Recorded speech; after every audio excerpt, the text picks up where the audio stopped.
Srpska trpeza ne može se zamisliti bez proizvoda od mesa.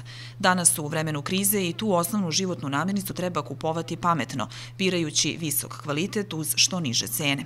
Industrija mesa Matijević dobitnik je nagrade za najbolji odnos cene i kvaliteta svežeg mesa. Kako saznajemo u njihovom najvećem maloprodajnom objektu u Kraljevu, koji se nalazi u blizini velike pijace, svake nedelje kupcima su u ponudi različiti proizvodi od mesa i različita akcijska sniženja cena.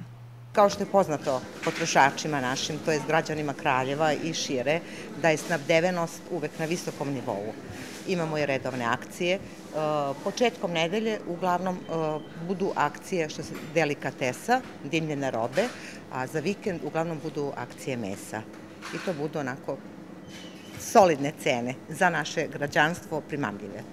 Kroz ovu prodavnicu u Kraljevu, kako smo se uverili, svakog dana prođe veliki broj kupaca, a naročito velike gužve su vikendom, kada se često dešava da rasladne vitrine brzo ostanu prazne.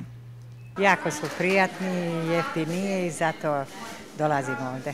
Zbog unuka kupujem viršle obično, ovom lepo mesatu slaninu, čajnu kobasicu isto imaju kvalitetnu lepu. Šta još beše, imaju ovde finog izbor mesa. Kupujem, zadovoljno sam.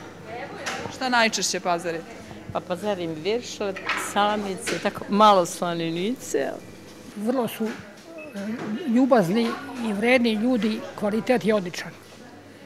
Ja najviše kupujem ovde. Ove nedelje snižene su cene dimljenog vrata u mrežici, dimljenih seckanih rebara i kolenica, srpske i novosadske kobasice, hot dog viršle, kuvanih butkica i pilećih prsa u omotu. Ove nedelje udarni artikli koji su na akciji, to je dimljeni vrat, 585. Normalno što se kod nas uvek najviše prodaje, to je hot dog viršla, 259. Špic rebra su isto ove nedelje na akciji, dimljene kolenice, srpska kobasica.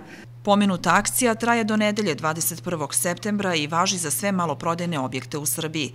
Industrija mesa Matijević ima 122 maloprodajna objekta, zapošljava 1585 radnika i svakodnevno proizvodi i plasira u prodaju 180 tona gotovih proizvoda.